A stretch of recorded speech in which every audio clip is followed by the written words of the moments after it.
Okay, so today I want to talk a little bit about SPVs. SPVs are good things. They're things with other initials that maybe aren't so good that sound similar.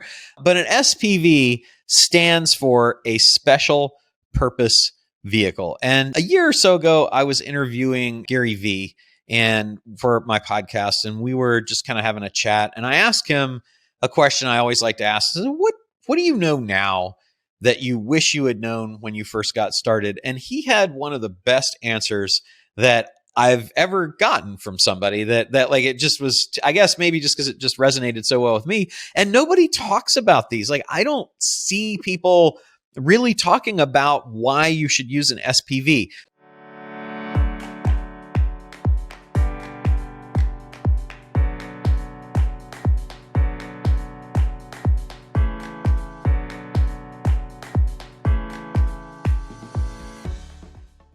People talk about sometimes forming companies because companies can protect you from liabilities that your business starts. So it's good to not have a sole proprietorship or a partnership where the owners have unlimited personal liability, but it's good to have this entity that your business is operating in. And that's true. So I'm a big advocate of corporations and limited liability companies and all of those other things. Depending where you are, it might have a different name. But ultimately, we're talking about what's known as limited liability entities. That means that the shareholders generally aren't liable for the debts of the business. Now, if the shareholders are responsible for doing something bad to people, then they may end up liable anyway. And different countries have rules about whether the company's solvent or bankrupt and all kinds of other stuff. But like as a general rule, these limited liability entities protect you from the business stuff that goes on.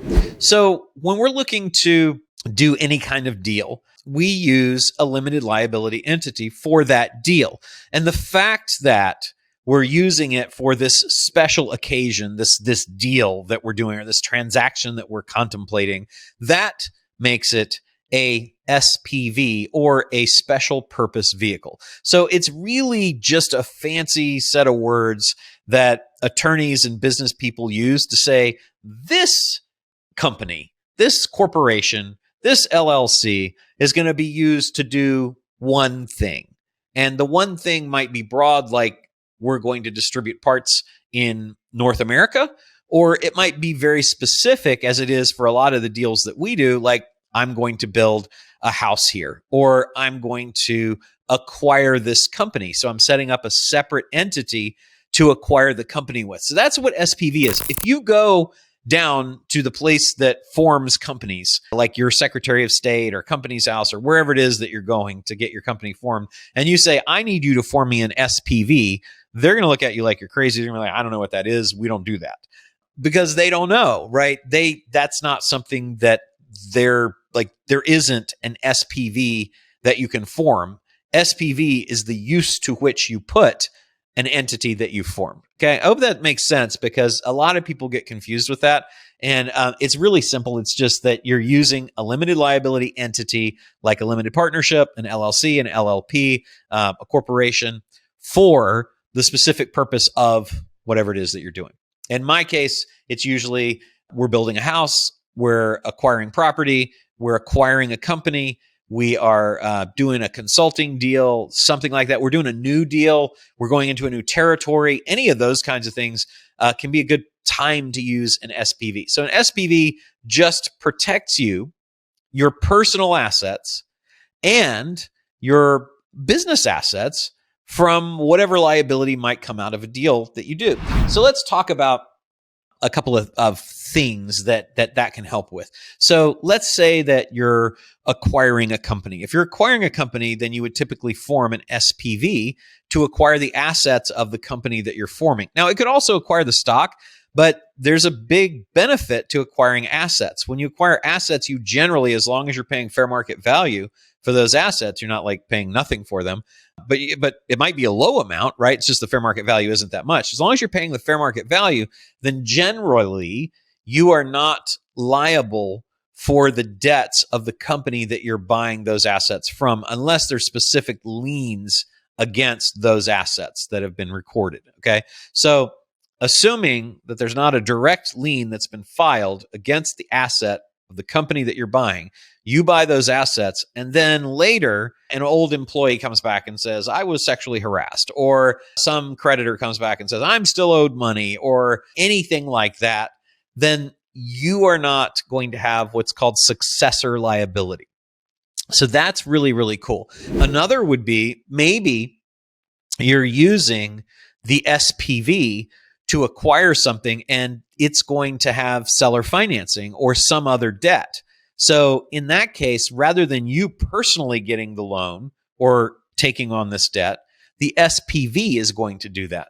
And so if something happens so that the company acquisition doesn't work out like you planned, you're not going to be personally liable for it, which is really, really cool. So SPVs have really, really good uses there. That means you're not going to lose your house. You're not going to have them garnish your wages or your investments or take your other assets to satisfy a claim against the SPV. Similarly, if you've got a business, rather than doing everything in one entity that operates your business and makes profit, think about the possibility of using SPVs when you want to do separate deals, so that if those deals don't work out, not only will your personal assets be protected, but also the assets that are owned by your other company, your business that's already making profit, that will not be subject to the claims of creditors for the SPV either. So that's a really, really important thing. As far as when you should do this, to me, it makes sense whenever you're doing anything that either A, potentially creates personal or business liability exposure for you from the new thing that you're doing, meaning that you've got something that could generate any kind of liability from the operations of it, from what its employees do, from taking over things that you don't really know that much about because you haven't done a ton of due diligence and you can't possibly do enough anyway. Maybe it's going to be doing an activity that could create liability, like you're going to buy a racing team or you're making motorcycle helmets or something like that. Or it's going to do debt, right? Those are all great times to form when you're about to enter into those transactions.